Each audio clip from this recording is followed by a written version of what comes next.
Wala na namang power dito sa amin. Madilim na naman.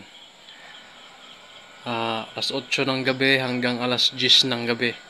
So ngayon pinapagana ko na naman yung aking emergency power supply. Ayan.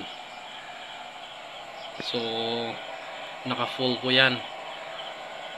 Ito ay pwede paganahin dito yung mga TV, electric fan, at pwede sa mga wifi, pwede ito. So kung gusto mo lang naman matulog na malamig, may electric fan, edi ito ang gamitin ninyo. Pagka gusto niyo mag TV, pwede rin naman. Pero para sa akin, mas gusto ko itong gagamitin para sa mga electric fan lamang, ano. So ayan, ginagamit ko na naman siya. In case of emergency lang po yan. Ayan. So yung wire ko na yan, ibinaba ko na siya. Yan. Yan yun o. Yan. Yan, hanggang doon yan. Kasi dati, nakakonect yan doon sa aking computer. Dito. Yan. Doon yan nakakonect. So nandyan yung aking computer in case pag halimbawa Sabado mawala ng power, makapaggawa pa rin ako ng aking trabaho.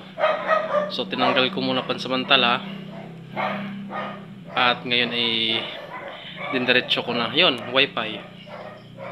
Yung wifi na yan, pwede siyang gumapang dito para sa extension doon sa aking power supply, para pagka Sabado nga may trabaho ako, makapag-send pa rin ako ng reports pagka walang power, dahil may emergency power supply naman ako. Ayun. So hanggang alas 10 po yung power na mawawala. So ngayon ginagamit ko siya.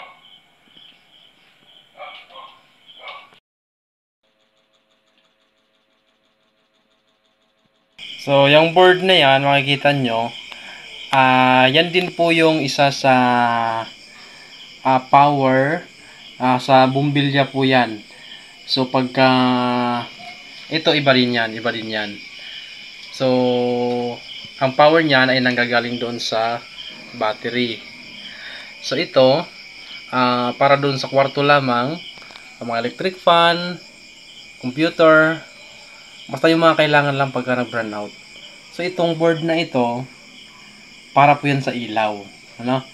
Ilaw po yan. Solar din siya. So bubuhayin natin ha. So yan yung bumbilya. So yan, wire yan. So pwede ko siyang hilahin papunta doon sa gitna. So bubuhayin ko muna ang ilaw. So ayan, buhay na siya. So ngayon, si-switch on ko muna ring ilaw. Oh, yan. So buhay na siya. So pwede ko siyang hilahin. Kasi doon dadalhin ko to doon sa mismong loob kung saan ko gustong maglagay ng ilaw. Nadadala are. Yan. So yung board na yan, para lang sa ilaw yan. So may dalawang slot. Pwede dalawa yan. Mayroon pa akong isa doon.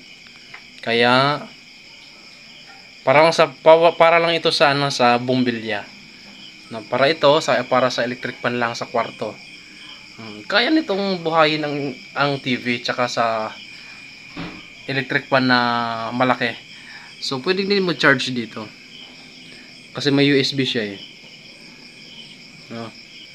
So yung battery naman yan, yung battery naman sa board na ito, ayun. Ito yung maliit na yon. Yan. Medyo magulo yung mga wire ko, So yan. Papasok dito at yun na po yung output niya.